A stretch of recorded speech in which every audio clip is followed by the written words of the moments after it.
We are introducing a new default structure for Kotlin Multiplatform projects. To give you just a quick preview of the change, we're moving from having a single composeApp module in many cases to a setup where we have a library module called shared and then a separate app module for each platform that depends on that shared library. In this video, I'll explain in detail what we're changing, why we're making the changes, and what it means for your projects if you're building things with KMP. We'll also take a look at how the new structure adapts to different scenarios, how it relates to the recent AGP9 changes, and how it makes it easier to modularize your projects further. We're going to cover a lot of ground here, including a bunch of different hands-on tasks, but you can always use the chapters of the video to navigate around and skip to the parts that you need. I'd like to emphasize that this is a change in our default structure, which means that we're adopting it for our materials, and you'll see it in projects generated by the KMP wizard, as well as official samples and documentation. But at the end of the day, it's still up to you to decide if you want to use this exact structure or something different for your own KMP projects, especially as they grow and evolve. With that, let's get to the details. Historically, a lot of KMP projects looked something like this. Most of the code lived in a single module called composeApp, which was a library for the iOS app to depend on,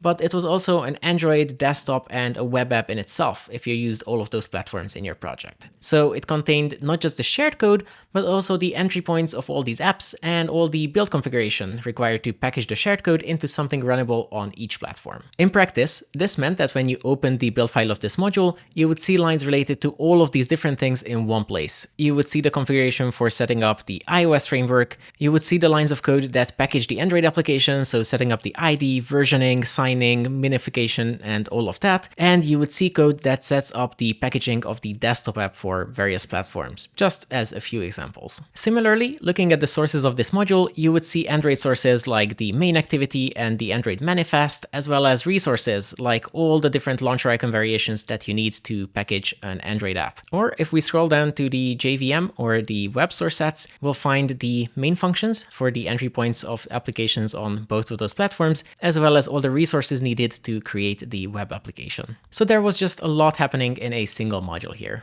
Instead of this, the new structure has a shared module that has a single clear responsibility. It's a Kotlin Multiplatform library, and it contains your shared code. Then, for each platform where you want to build a runnable application on top of the shared code, you have separate application modules like Android app, desktop app, and web app, which all depend on that shared module and have access to its code. It's worth mentioning that the iOS app already existed as its own folder, because iOS requires a separate Xcode project. So with this new structure, the iOS app folder fits in nicely with the rest of the app folders. Now that we have separate application modules, these can contain both the entry points and the build configuration that we need to package the application for the given platform. For example, the Android manifest, activity, and application classes if you have one, as well as the build configuration for packaging the Android app with all of those details are going to be in the Android app module. If you're looking for the entry point of the desktop app, that main function will live in the desktop app module, as well as all the configuration that relates to packaging the desktop app, and so on. This means it's easier to navigate your project when you need to make changes to it. Let's say that you want to customize the packaging of the web version of your app.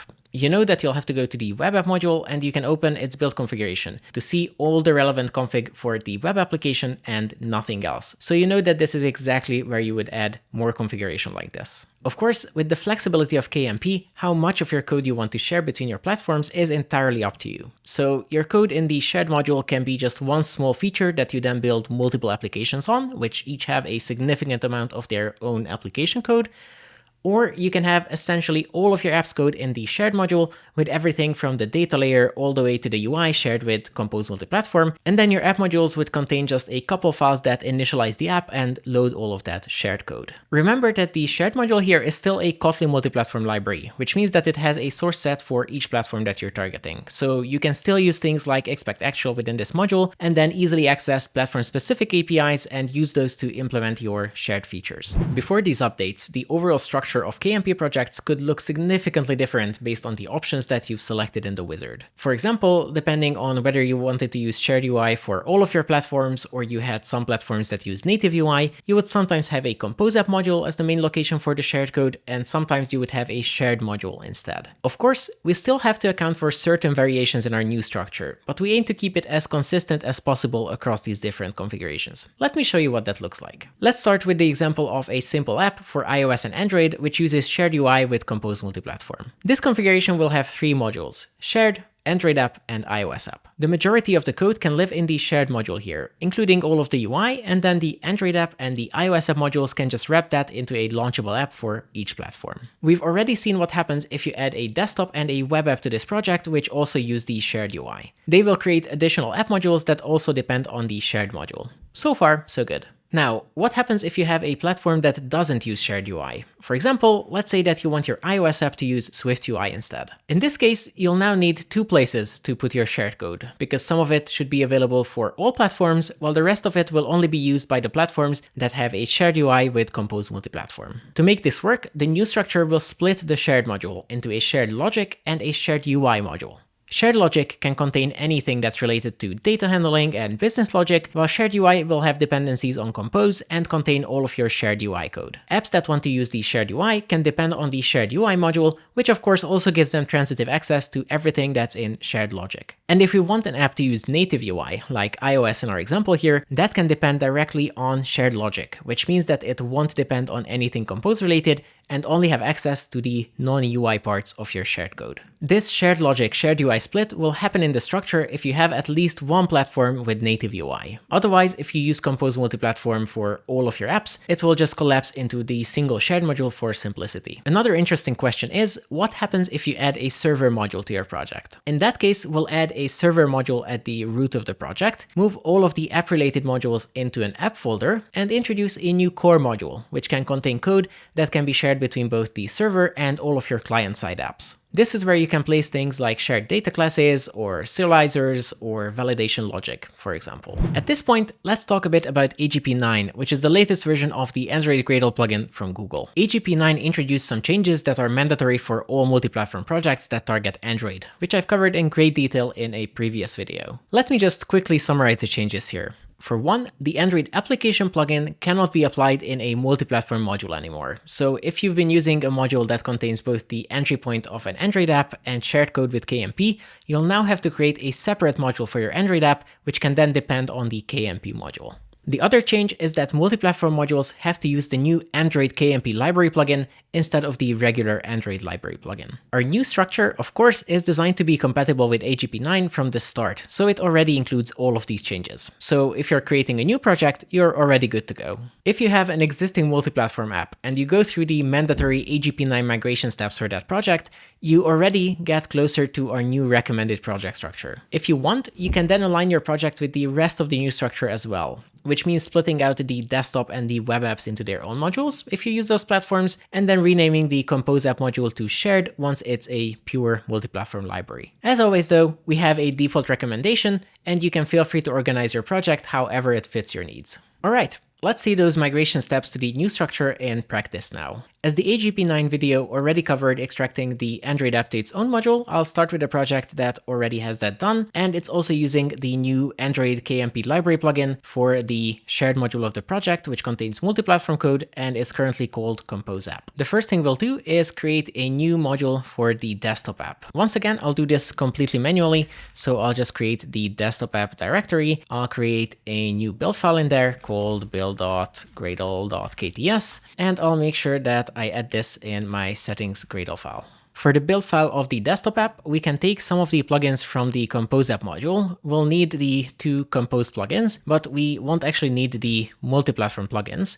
Instead of the KMP plugin, I want to apply the Kotlin JVM plugin here, which I have already configured in this project. In case you don't have it yet, make sure that you have the Kotlin JVM plugin set up in your catalog. We should also take a look at what dependencies are used in the composeApp module that the desktop app will require. We'll see that there are just two dependencies here for JVM main, and we can copy those now into the top level dependencies block, which the Kotlin JVM plugin uses. Finally, the last piece of config we want to move over is the packaging configuration for the desktop app, so I can take that, cut it entirely from the shared module, and copy it into the desktop app. And I think we're gonna miss an import here, so I'll just quickly hop over here and make sure that we bring the import with us as well. And now we can run a Gradle sync, which will actually load this project. Now that we have the configuration of this module, we can go ahead and add some sources as well. So I can create a new directory, which should be the src main Kotlin Kotlin one, and I can move the desktop main function over here. So I'll grab that main function and move it down here,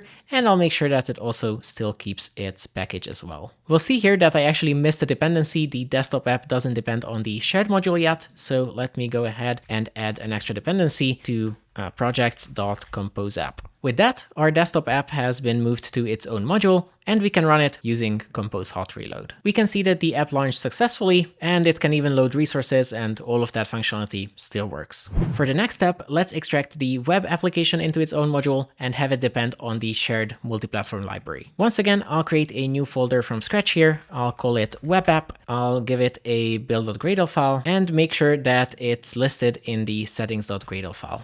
For this module, we can again go to the shared module for inspiration, and we can grab the plugins block from there, and we'll take all of those plugins, including the KMP plugin and the two compose plugins. We'll also want to have a Kotlin block which sets up the web targets, and we'll need the exact same ones as present in the library module, so I can take those snippets and copy paste them and set up those two targets like that. One of those uses an opt-in API, so I'll make sure to also copy the import for that annotation. And we'll of course also want to take a look at dependencies here, and we can see that the web main source set doesn't have any special dependencies, but I know that the setup code for the web app uses some compose UI functions to create the canvas. So we'll copy just that dependency over, which we can add to source sets, web main, and dependencies. We'll also want to depend on the shared library, of course, so we can also add that dependency right away. Looks like we're all set with the build configuration, so all that's left now is to once again create some sources in this module. Specifically, I want to move the existing main function and resources of the web app from the shared library into this new module. I'll go ahead and create the source folder, which should be the web main one.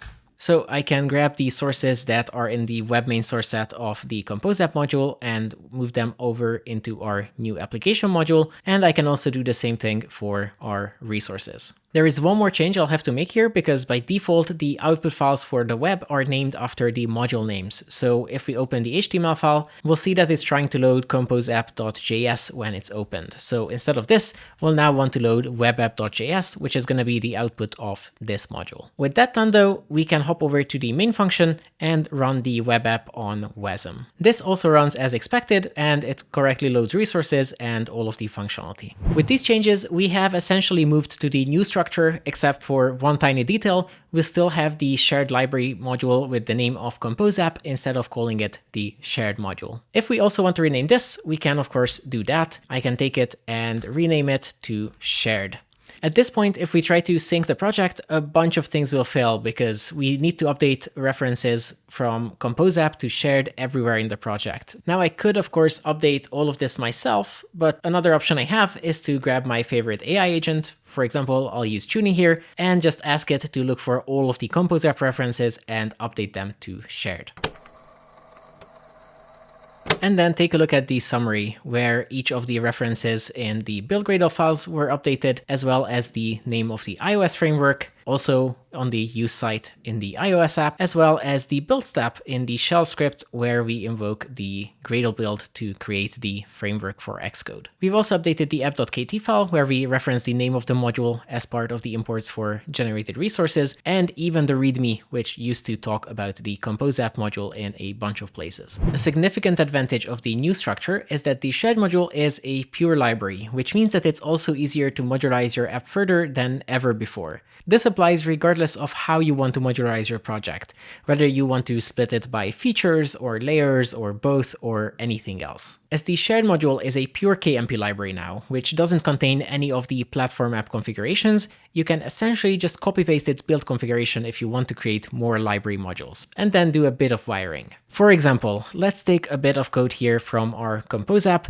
and extract it into its own function. I'll call this the greeting message. If I want to move this function into its own module, I can just create that module from scratch. We'll call this the greeting module, and I'll just copy the shared module's build file as is. I'll make sure to add this to my settings.gradle file, and then I want the shared module to depend on this feature, so I'll just add it as a implementation dependency. We can then take a look at the new build file we created and see what needs to be updated in there. Most of the config here is correct because we just wanted another KMP library, but we can find some references that need updating. For example, instead of using the shared namespace for the Android library, we should probably call that greeting. And if we scroll down a bit, we'll find the code that packages this module into an iOS framework for the Xcode project to consume. But we don't actually need this set up in every single KMP module. It's only needed in the top level umbrella module, which the iOS app will directly depend on. So here we can actually remove all of this config and just leave the two iOS declarations as two platforms that our module uses. Scrolling down to the dependencies, we could review if we actually need all of these in this module or not. We could probably trim this by a lot, given that we're going to have very little features here at the start, but I'll just leave them in place for now. All we're missing here is to move some of the code to this new module as well. So I'll go ahead and create a new source directory, and I'll want the common main folder and the Kotlin source directory in there. Then we can go back for that function that we extracted earlier. I can paste it onto the Kotlin directory. I should probably place this into a package and make sure that we add all of the imports that we need. I'll also make the function public so that it can be accessed from the other module, and hop over there to add the import to the function. To check that everything still works, we can run the Android app this time as an example. And if it launches, we can see that it does indeed still work correctly. As a final note here on modularization, if you wanted to create a new KMP library module that doesn't depend on Compose, you could still use the same exact copy-paste approach. And then once you have your module set up, you could just grab every reference to Compose in this module, which would be basically dependencies and these two plugins at the top, and remove those lines. This gives us another fully working KMP library module, but now without the Compose dependencies. All right.